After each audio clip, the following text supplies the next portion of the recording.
Hello.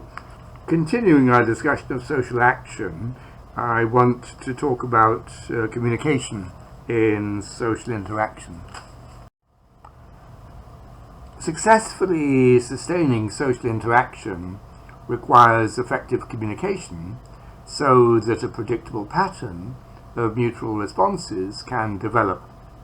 This is particularly the case if the interaction is to become long-lasting, as between family members, say, as this requires a high level of shared understanding. Human communication includes elements that are both explicit and implicit. Explicit communication is generally culturally specific, as with language and certain hand gestures, which I will discuss in a later video.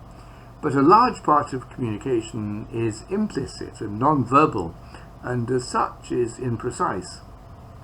Non-verbal communication, which includes facial expression, eye contact, body language, the use of interpersonal space and gesture, also generally operates at an unconscious or semi-conscious level, unlike language, which can be used consciously and deliberately to convey precise messages of great complexity. Even mutually shared language can be ambiguous, however. There may be implicit meanings in what is said or written, which are rooted in particular life experiences, outlook, and social location.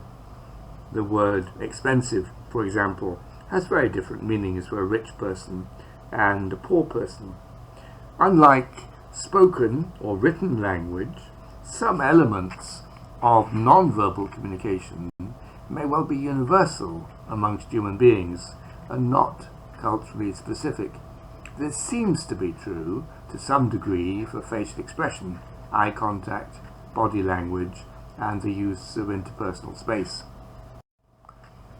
Of these, facial expression has received the most attention, with a research tradition going back to the naturalist Charles Darwin's study The Expression of Emotion in Man and Animals, that's from 1872, and continued more recently by the psychologist Paul Ekman.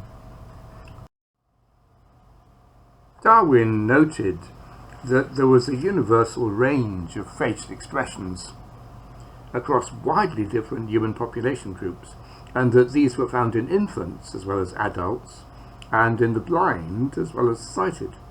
Similar expressions were also found in apes. Therefore, he suggested at least some of these expressions were innate, and as such had survival value for the species, perhaps reinforcing relationships within social groups and indicating a lack of threat.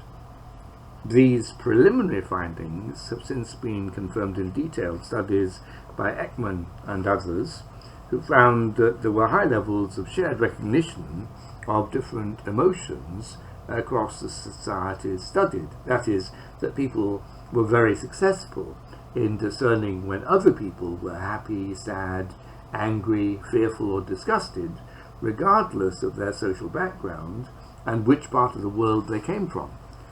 Cultural variations have also been noted, however, with some cultures inculcating emotional control, whilst others encourage strong emotional expression. There were also often gender differences, with men in many societies being expected to be more emotionally controlled than women, and women being generally better than men at recognizing emotional cues from the facial expressions of others. There were also personal differences between individuals, both in the display and recognition of emotionality. Actors, of course, are good at faking emotional expressions convincingly.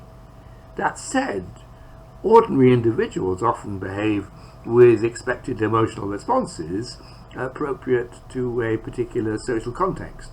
For example, looking serious at a funeral out of respect for the bereaved, even though they themselves might feel no grief.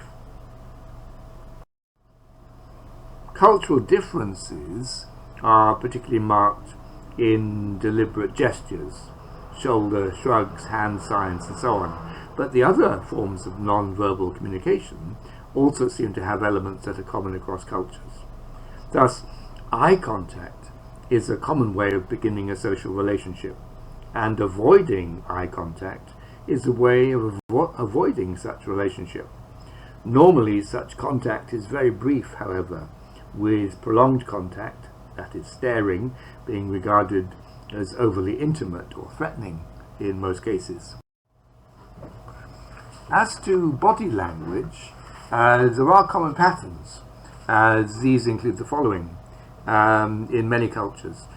Fidgeting when people are nervous or embarrassed, making the body look bigger as an expression of dominance or assertion by standing up straight, for example, or wearing clothes and headgear to increase apparent size. On the other hand, making the body look smaller as an expression of submission. Preening when interested in a potential sexual or romantic partner, and turning towards those we find attractive and away from those we are disinterested in. There are also patterns in the use of space, although how universal this is I really don't know, with people behaving as if they are surrounded by a personal space and are only comfortable with allowing those they feel close to enter that space, and seeking to keep strangers and others at a distance. People can also use objects to claim space. For example, to claim an adjacent chair by putting a bag on it, or to arrange office furniture to make visitors feel welcome or intimidated. Thank you for listening. If you like these videos, you're welcome to subscribe to my channel. I'll try to answer any questions you may have about this video and a future one. And by the way, if you want to support the development of the channel, you can do so through either Patreon or PayPal. I'll give details below the video. You can also click the like button so that I can get an idea of which videos are of greatest interest to viewers. Have a good day. Next week we'll talk about social groups. Thank you.